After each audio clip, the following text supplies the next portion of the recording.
Everybody, you're welcome to this session, the fish biology class. Actually, what we are doing today is that we want to demonstrate how you carry out age and growth studies, food and feeding habits of fish, and then reproductive studies in fish. But before we go into the different segments, we want to just introduce some of the equipment we normally use for such a lab. Okay, some of the equipment we use include this instrument. This is the measuring board. You can see the vertical end and the horizontal end, and there's a ruler, graduated ruler in between. That's the measuring board. We normally place fish. You will see it demonstrated during the time we are measuring the length and the weight. Okay, coupled with that is that we also need a weighing scale. This is an electric weighing scale in which the fish is placed and then the measurement is taken. We also demonstrate that by the time. Okay, we also need that's for length and weight. Now we need dissecting sets. You need to get your dissecting kit. Now in the dissecting set, you can see some of the tools that are used there. You have the forceps, you have the scissors, you have even the magnifying lens and some other ones. Then we have knife, where you can use to cut. Particularly the scissors, we are going to use it very well, especially in cutting the fish open, in doing dissection. Now also we have petri dish. These are petri dishes. They're also useful where we can tease in maybe some food items for us to examine under the microscope. And so that means this also have the microscope. This is a microscope. This microscope uses glass slide.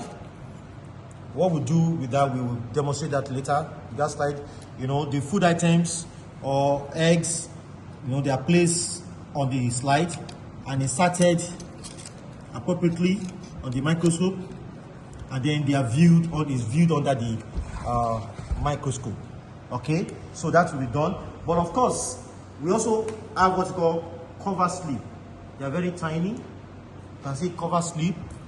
So what we do with cover slip is that once you have put the item on the microscope slide, maybe a drop using pipette. I will show you the pipette. Okay, for instance, if you have drop a pipette, maybe from the petri dish, where the sample is mixed, and you take a pipette, you press it. When you release it, it will soak in the liquid portion. So you drop maybe one drop. Maybe this particular one is about maybe 1 ml pipette. So when you drop it on top, then you now take this cover slip and place it on top so as to fix it, to make it so that it doesn't shake. So you now put it here on the microscope slide, or the microscope stage. This is the stage, and then you plug the microscope to the electric socket, and then you on it. There's a switch on this side for this particular one. Okay, and then you can now begin to examine, moving the stage forward and backward, up and down. We have the different objective lens, and these are the eyepiece. Okay, so that is done for microscope. Then this we also have another type of microscope in which can use petri dish directly, especially for objects that you want to examine under without putting them on slide.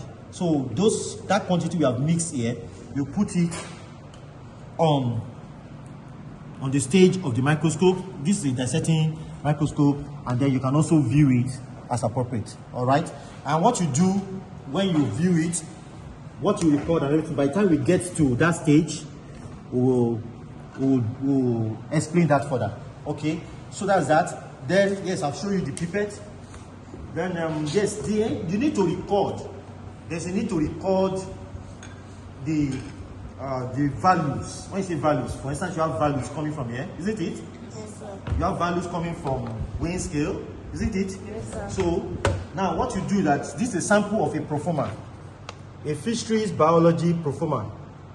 this is species. There is an I here. Species. The number. So you identify the species. You consult an identification guide or online, and these days with tools such as Google Lens, you can snap the fish and send it, on Google for it to give you the name. Yes, at times it can be very correct, at times it can be close to it. So, but it gives you an idea. For instance, now, if that fish is identified from Google search as maybe a Karans, when it's identified as a Karangide, maybe from the family of Karangide, you can now go to the maybe your identification guide and check the Karangides and try to see features that shows that this is a particular species. So species identification is very important. You need to know what species you're working. So this is a proforma. So we will record the length and weight parameters. We have the total length, standard length, fork length.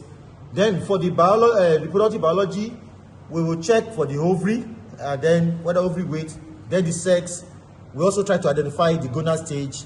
Now, for fishes that are ripe, in which the gonads, the eggs, the gonads are ripe, their stages. I've told you in class, but for ripe ones, you also want to check and confirm or assess the fecundity. So by counting the eggs. You say, can I count thousands of eggs? You don't need to count. I think by the time we do that in class, you will just taking like a meal of the whole quantity, you can count that, and then you use that as an estimate by multiplying, the factor with what you have there in terms of number of meals. So the stomach contents, but we record the state of fullness. By the time you bring out the stomach, you look at it, and it's either 0/4, 1/4, 2/4, 3/4, or 4/4. Then we weigh. We also can determine the volume. Now the food items. You identify the food items, you indicate and you count the number and then the volume.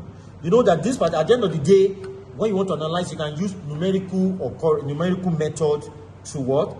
To estimate or enumerate each food item. There's a calculation to that effect, which maybe we'll meet in later studies or later videos. And then from this same item you have here, you can also try to use that to determine, using occurrence method. But when we get to that, we will talk about it. So those are the basic things you need for fish biology study. The equipment, that's what we have demonstrated now. And so we move on to the next class, where we will now begin to look at the different parts. Thank you.